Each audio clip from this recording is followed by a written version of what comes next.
and I had good credit. It was a good like prime deal, but still, even though the interest rates were decreasing, part of me thinks they knew I couldn't refinance, because if I was to refinance, I'd have to pay lender's mortgage insurance, because that property that I bought, the second one, that had dipped in value. I think I bought it for 540. I wouldn't be able to sell it today for 450. So $100,000 less, and I wouldn't even be able to sell it because of all the strata issues that are going on. There's leaks in the unit. There's combustible cladding.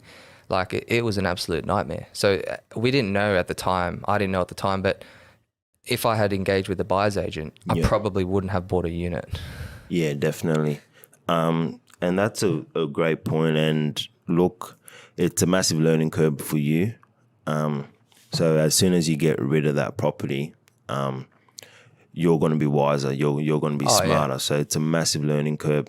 But the thing about units, and I stay away from them, especially for my clients, if they're not looking to reside in them, it's just because what appreciates in value is land, and buildings depreciate in value, right? Yeah.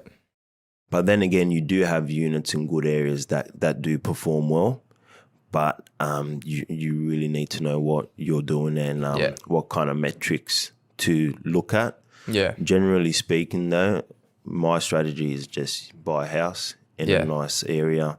It's got capital growth drivers and a decent rental yield, and you're doing well 9 times out of 10. Yeah.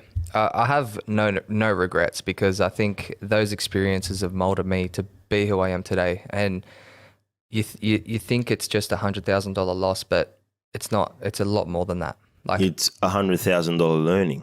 Yeah. You can look at it that way. But I think it's a lot more than that, because I bought it 8 years ago. Well, right, and it's $100,000 worth $100,000 less today, right?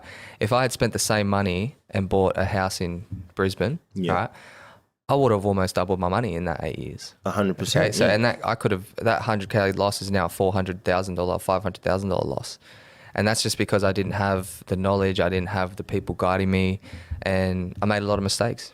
And that's the risk you take when you enter the market with no experience and think you can do it yourself, not using a broker, not using a buyer's agent. Like, that's the risk you take.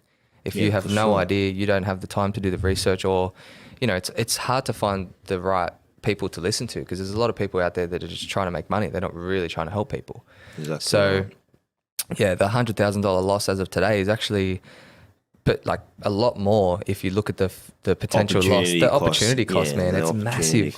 So it does hurt still thinking about it, but it's the reason why I'm so passionate about what I do now. Yeah. Like it's a massive lesson. Yeah.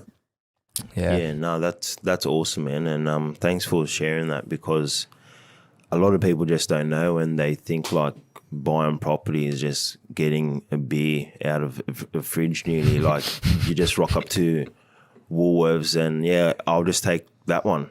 Yeah. But if you're not thinking correctly and thinking in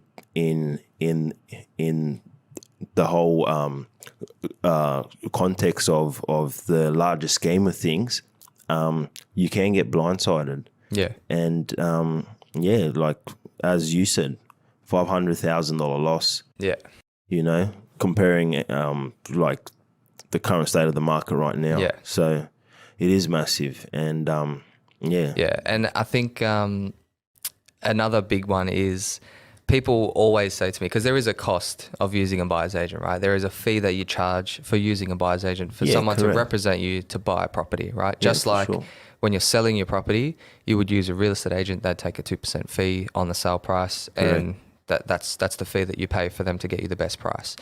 Now, I would argue that it's easier to sell a property yourself rather than it is to buy a property, especially with the opportunity costs involved and the risks. It's a lot easier to sell a house than it is to buy a house, because if you buy the wrong house, it could potentially be very detrimental to your portfolio. And like if you're using a buyer's agent who's relying on the data to buy this property, and that property performs 1% better every year, that compounding effect is going to more than cover your buyer's agent fee. but it's a fee that protects that. It's like an insurance on your bet, right? Yeah, you can look at it that way. Yeah, 100%. and like and then I have a perfect example because they'll say to me, oh, it's 15,000. Oh, it's expensive. I'm like, it's expensive. I tell them that story about how I potentially lost 500,000 in opportunity costs just because I went out and bought something without getting advice. Yeah. Like, granted, I was 21 at the time with that second property. A loose cannon back then. Had no idea, but because I had done so well using the exact same strategy the first time, I thought that I was king shit. But the first one hasn't gone up in value in 8 years since that first couple of years of uplift. So even that, if I had sold that as soon as I had settled on it and then reinvested it into in a house up in Brisbane at the time, could be a million over the two properties, right? And then during that 8 year period, I could have leveraged on that and got into it again and saw the growth of the last 3 years. So it's a massive, massive loss. And if I had just changed my mindset and thought, $15,000 for a buyer's agent to buy in Brisbane, right? I paid $540 in 2018 for a unit, right? That's $540 in 2018 could get you a bloody good house, interstate. Can do a lot for you, and especially in 2018. I just didn't know. And it was funny because the broker at the time that I used, after I had settled on the property, gave me a business card to a buyer's agent. Wow. After. He's like, for your next one, use this. Little did I know, it's 8 years later and I still haven't got my next one. Far out. But that, I was a bit dirty that he didn't give it to me before because I did ask. I said, look, I can't afford a house. I can only afford a 540 unit in Sydney. I can't afford anything else. Yeah.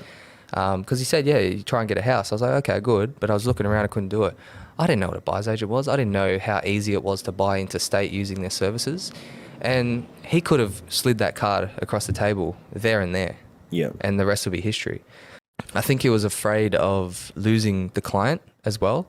Maybe a little bit insecure in his services and passing him on to a buyer's agent who has all of those, they have mortgage brokers, they have pretty much everyone that you need, and maybe afraid to lose the client. Yeah. But that's what you've got to, that's why you have referral partners, because you're serving the client. You're the broker, you do what the broker does. But then when it comes to them being successful with their investments, they talk to a buyer's agent, they use their services. Yeah, 100%. So if I had made the right decision in that second purchase and I used a buyer's agent, I would have stuck with that broker. Yeah. Right. But when I had realized the mistake that was made, and when I think about it and I think, wow, when he gave me that business card after the settlement, it was like, I still think about it. I'm like, it did put me on a journey to listening to stupid amount of content around buyer's agents and what they do and investing. And so I think I would have ended up in the same way. But another reason why I do business the way I do, it's just, could have changed a lot of things for me, but just glad I'm in a position to pass that card over before settlement next time. Yeah, that's right.